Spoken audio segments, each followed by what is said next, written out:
WWE SmackDown delivered one of its most electrifying episodes in recent memory tonight with a main event segment that featured a generational showdown between two of the company's most iconic figures, John Cena and Cody Rhodes.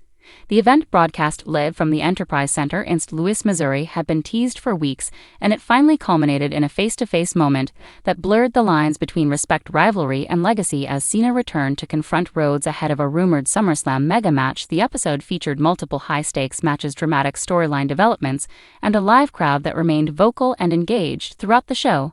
The night opened with a cold open showing highlights from last week's Raw, where Cody Rhodes was blindsided by Solo Sikoa and Jacob Fatu in a backstage assault that left the undisputed WWE Universal Champion laid out and bloodied. That segment set the tone for the entire episode, reminding viewers that Rhodes' reign continues to be defined by chaos, resistance, and a hunger to prove that his championship win at WrestleMania 40 was not the end of his journey but the beginning. After the opening video package, SmackDown officially kicked off with the familiar chords of John Cena's theme music echoing through the arena, instantly bringing the crowd to their feet. Cena, dressed in his classic green and gold merch, made his way to the ring, soaking in the loud Cena chants and dueling "Let's go Cena, Cena sucks" reactions that have defined his two-decade career. With a mic in hand, Cena welcomed the WWE Universe back to the show and wasted no time addressing Cody Rhodes, directly saying he had come to SmackDown not for nostalgia, not for a farewell, but for answers. Cena spoke passionately about legacy, opportunity, and how every era of WWE needs a figure to carry the torch, and he questioned whether Cody was truly ready for that responsibility. Before Cena could say more, Cody's music hit to a thunderous ovation, and the champion made his way to the ring, flanked by a serious expression and his championship draped proudly over his shoulder. Rhodes didn't wait long to respond, and the two exchanged what quickly became one of the most compelling promo segments of the year. Rhodes acknowledged Cena's accomplishments, calling him the ultimate standard bearer and admitting that growing up he wanted to be just like him. But then the tone shifted as Cody questioned Cena's timing and intentions, suggesting that he wasn't here to pass the torch but to take it back, and that Cena might be having a hard time letting go of a spotlight he once owned. The tension escalated when Cena took a step closer and said if Cody wanted to be the face of WWE, he had to beat the face of WWE. At that moment, Solo Sikoa's music hit and chaos erupted as he and Jacob Fatu stormed the ring, targeting both men for a brutal beatdown. Cena and Rhodes briefly worked together, fighting off the Samoan enforcers in a scene that reminded fans of Cena's past alliances with rising stars like Roman Reigns and Seth Rollins. Eventually, officials and referees swarmed the ring and cleared the brawl, with Adam Pearce later announcing a blockbuster tag team main event: Cody Rhodes and John Cena vs Solo Sikoa and Jacob Fatu to close the show. In other action tonight, LA Knight picked up a massive win over Austin Theory in a singles match that could have SummerSlam implications. Knight continues to be one of the most over superstars on the roster, and his victory tonight was met with huge cheers from the crowd.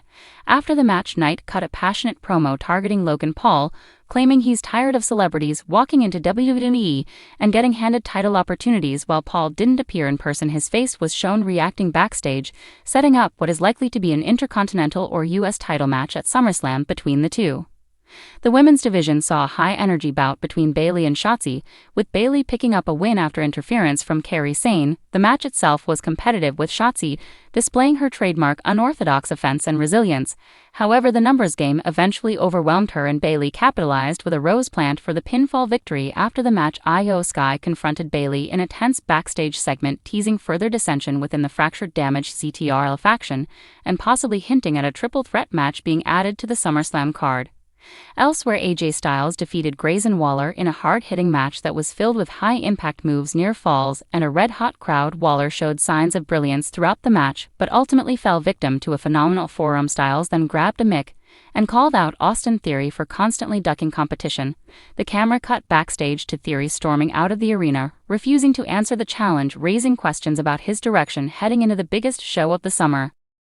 One of the night's most emotional moments came during a backstage segment featuring Sami Zayn and Kevin Owens, who reunited for the first time in weeks following their recent singles pursuits. Zayn expressed concern over Owens' safety, especially after Owens was nearly taken out by the Bloodline last week. Owens responded with his trademark sarcasm, but ultimately agreed that it might be time for them to watch each other's backs again, given the unpredictable nature of the Bloodline's attacks. Fans are now speculating that KO and Sami could be inserted into the Cody vs Bloodline storyline as enforcers or even as tag team challengers at SummerSlam.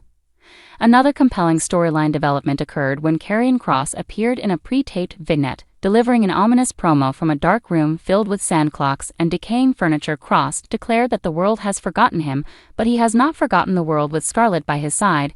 He vowed that chaos is coming and warned a major WWE star by name. Drew McIntyre wasn't present on tonight's episode, but the message was clear: WWE is setting the stage for another hard-hitting feud, potentially launching at SummerSlam or shortly thereafter. As the main event approached, the atmosphere in the Enterprise Center reached a fever pitch, with chants of Cena, Cody, and Bloodline echoing through the arena. John Cena and Cody Rhodes made separate entrances, with both men looking intensely focused. Their opponents, Solo Sikoa and Jacob Fatu, arrived accompanied by Paul Heyman, who looked visibly stressed out by the recent lack of cohesion within the Bloodline faction. The tag team match itself was an intense affair that blended athleticism, psychology, and drama perfectly. Cody started the match with Fatu, showing remarkable chemistry despite never facing each other before. Fatu's brute strength and speed made him a standout once again, while Cody used his resilience and ring awareness to keep his team in the fight. Cena eventually tagged in to a thunderous ovation and immediately cleaned house, hitting his signature moves, including the 5-knuckle shuffle and an attitude adjustment on Sikoa. The match concluded in chaotic fashion, with Paul Heyman distracting the referee just long enough for Tama Tonga to appear from the crowd and attack Cena with a steel chair, allowing Fatu to hit a brutal Samoan spike for the shocking pinfall victory over the 16-time world champion. The crowd gasped as the bell rang, and the Bloodline celebrated another calculated and violent win, while Rhodes looked on from the ramp, frustrated and furious as Cena clutched his ribs in the ring. After the match, Heyman grabbed a microphone and proclaimed that this was only the beginning, and that SummerSlam would mark the fall of Rhodes. Cena eventually got back to his feet and stared down Rhodes, who had re-entered the ring, offering him a hand in solidarity. Rhodes paused, looked at the crowd, and then shook Cena's hand in a moment that drew massive cheers and solidified their short-term alliance, heading into the biggest test of Cody's title reign yet. The show ended with a wide shot of Cena and Rhodes standing united as Bloodline members watched from the entrance ramp with cold expressions. WWE has yet to officially confirm a tag team match for SummerSlam, but tonight's events make it increasingly likely that Cena and Rhodes may join forces to take on Bloodline's new generation in a match that could redefine power in WWE. Overall, SmackDown delivered a stellar go-home-style episode with compelling storytelling, strong in-ring action, surprise appearances, and a main event that blended nostalgia with current stakes perfectly. The Cena-Rhodes dynamic adds a fresh layer to WWE's top storyline, and judging by the fan response tonight, WWE has another red-hot summer angle on its hands. As SummerSlam looms, fans are left asking one critical question: will Cody Rhodes finish the story once again, or will he be forced to start a new one? Stay tuned for more breaking updates, exclusive interviews, and complete coverage as WWE barrels toward its biggest summer spectacle yet, SummerSlam 2025.